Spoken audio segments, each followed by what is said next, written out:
সবাই আমায় ত্যাগ করে এলি রে মাতা ধন এই অসহ্য ব্যাপার আছে কি করিব আমার কথা তোরা কেউ ভাবলি না, তোরা সকলেই নির্দয় হয়ে আমাকে ফেলে রেখে চলে গেলি তোরা। এমনি করে যে সকল হারাবো আমি তো কোনো দিন ভাবি নাই।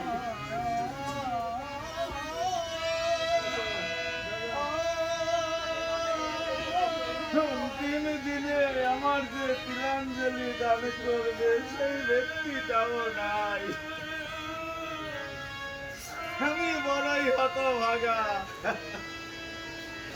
এই জগতে সকলেই ধরহর কামনা করে তার অন্তিম কাজ করবে বলে, আর সকলেই আমরা বন্ধুত্ব সুলভ আচরণ রাখি। বন্ধু হই কেন, আমার অন্তিম দিনে যেন পথের সাথী হয়। আমার এই নশ্বর দেহটা ছেড়ে যেদিন প্রাণ পাখি চলে যাবে সেদিন যেন এই দেহটাকে চারজন মিলে সুন্দর করে সাজিয়ে তার অন্তিম কাজটা করে।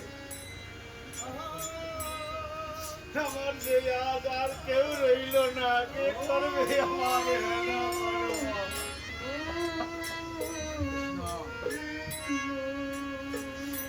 আমাকে যে দিনের সাথী আমার কাজটা করবে সেই জোগাড়ও রইল না। কি এমন কর্ম করেছি,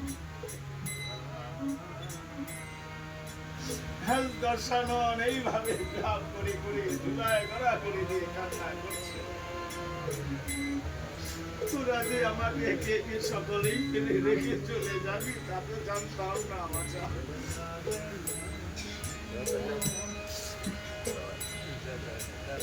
হঠাৎ কান্না করতে করতে আমি বীর দশানন, আমি কেন কান্না করছি শুধু শুধু অকারণ?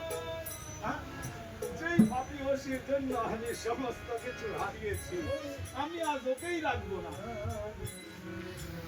মুহূর্তের মধ্যে সংকল্প পরিবর্তন করে ফেলেছি।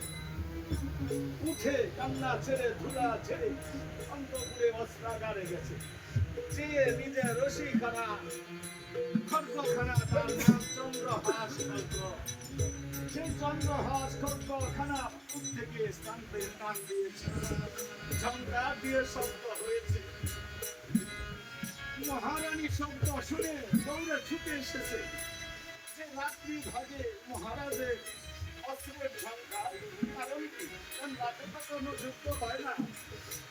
ছুটে এসেছে, ছুটে এসে দেখে অশিখানা উত্তোলন করে উত্তর সাহসে গমন করেছে। রানী বাধা দান করছে, কান্না করছে। সে অপুষ্ট বলছে, মহারাজ আপনি কোথায় যাচ্ছেন এই রাত্রিবেলা? কোথায় যাচ্ছেন? আমি তো সকল কিছু হারিয়ে ফেলেছি। কোনদিন আপনাকে আমি কটু বাক্য বলিনি, আপনাকে কোনো প্রশ্ন করি নাই। আমি আপনার গুণী প্রধান মহেশী, কোনদিন আপনাকে বাধা দান করি নাই। কিন্তু এখন বাধা দান করতে আমি বাধ্য হলাম। আপনি এই নিশি বাগে কোথায় যাচ্ছেন একবার জানান। রানীকে ধমক দিয়েছে, সরে যাও রানী, সরে যাও। যার জন্য আমার এই সোনার লঙ্কাপুরী ছারখার হয়ে গেছে, যার জন্য আমি আমার পুত্র পৌত্র সৈন্য শহর সমস্ত হারিয়েছি, আমি তাকে কেন রেখে দেব? আমি তাকে আর রাখবই না। বলছে, কার কথা বলছেন আপনি? কেন? ওই দশক বাটিকায় বসিয়ে রেখেছি। জানকীর কথা, সীতার কথা বলে। রানী মুহূর্তের মধ্যে চরণ খালি জড়িয়ে ধরেছে। মহারাজ জড়িয়ে ধরেছে বসে, আপনি খড়গহস্ত থেকে পরিত্যাগ করেন। এখনো বাক্য আর বলবেন না, এই বাক্য আর বলবেন না। আমার পুত্র আপনাকে কতবার বলে গেছে, যুদ্ধ ক্ষেত্র হইতে ফিরে সে জ্যেষ্ঠ পুত্র ইন্দ্রজিৎ যেদিন আপনার সাথে কথা বলেছে আমি তো পাশেই ছিলাম, আপনি তার কথা শোনেন নাই। কত করে বুঝিয়েছে পিতা, শ্রীরাম লক্ষণ মনুষ্য গোলক বিহারী হরি, জানকীকে তার চরণে অর্পণ করে ধরেন তার চরণ তরি। কতবার বলেছি, আপনি সেই পুত্রকে ক্রোধাবশে তিরস্কার করেছেন, আমি সেই পুত্রকেও হারিয়ে ফেলেছি।